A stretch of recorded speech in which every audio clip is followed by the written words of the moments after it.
That didn't go down well with everybody, especially Canadian folks. They changed the lyrics of their national anthem. Look who is our next guest. A tight end for the Baltimore Ravens. I'll find out what exactly that is in a moment. He's also written exclusively on race relations. Benjamin Watson is with us this morning.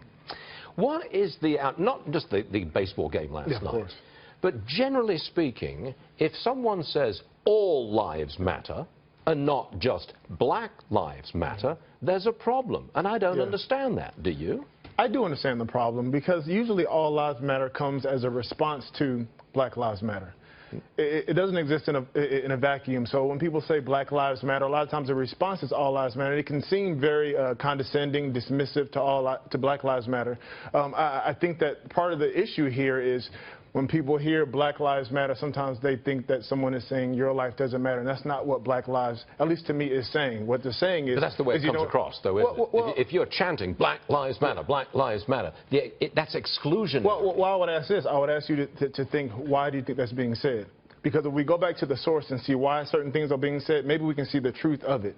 So the reason why Black Lives Matter is a chant is because a lot of people feel, myself included, that sometimes they don't matter. If we look at situations that have happened, if we look at the course of history of this country, sometimes black lives don't matter as much as other lives. White lives matter. And so I was talking earlier, I was thinking maybe it should have been Black Lives Matter too. Maybe that would have been more descriptive of what we're really saying, because what we're not saying, what they're not saying, I don't think what they're saying is that Black lives matter more than anybody else's lives. It's more of a, hey, these lives matter too. Can we bring that to an attention? That should be the last word there. Black lives matter too. Maybe it wasn't a good hashtag. I don't know. No, but that would be. I think a lot of people would find it a lot more acceptable and inclusive if you said Black lives matter too. Now, you've got a book. I think it's just out, actually. It's called Under Our Skin, and you're writing about race relations. Yes, sir. That's what you're writing about. Yes, sir. Do you think America at this moment is a divided country racially? Yes, I do. I do. I think we can look at certain things that have happened and just not the actual incidents, but look at the response to them. Look at social media. Look at what we're talking about now. Look at these responses. You see a divided line and a lot of strong emotions when it comes to this topic.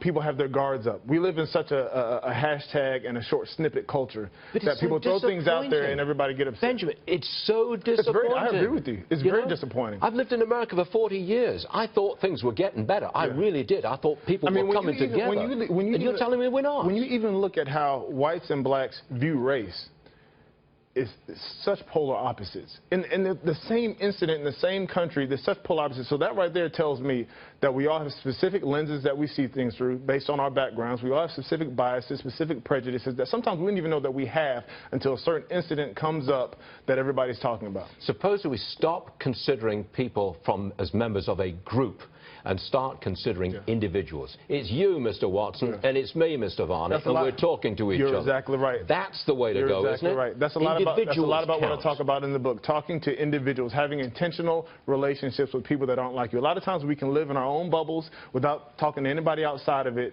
but we bridge the gap a lot of times where we're willing to let our guard down, maybe be offended by your honest questions, but not snap back and have individual, intentional conversations that are honest and enter with humility. You're not only an author, you're the tight end for the Baltimore Ravens. Yes, sir. What's the tight end? What's the tight end? I thought you were supposed to be... We quizzed it. We talked about it before. I thought you were 500 pounds and you nail people, but you're not. No, I'm slim and trim. Only 250. Really annoys me. Can I add one little thing? You may. You mentioned, and I think this is important, I agree with the majority of what you've said, but when we talk about social media, television, that there could be a huge difference, and I think there is, between what happens in media and what's how we're having these conversations publicly in this kind of elite framework versus daily lives in communities, where there seems to be less tension and there's more of a relationship, but media is moving this in a direction that we also have to look at when it comes to what we focus on and how we deal with it. Yes, the cure to racism comes more from the heart and the living room and the dining room table than it does in the courtroom. Exactly. You're a tight end. And we're tight on time. Isn't that cute? As always. So cute. Now you're the tight end. You're all right, Mr. Watson. Thank you for having me. See you again soon. Nice book, too. Thank you. Good luck. Now this, Bill Clinton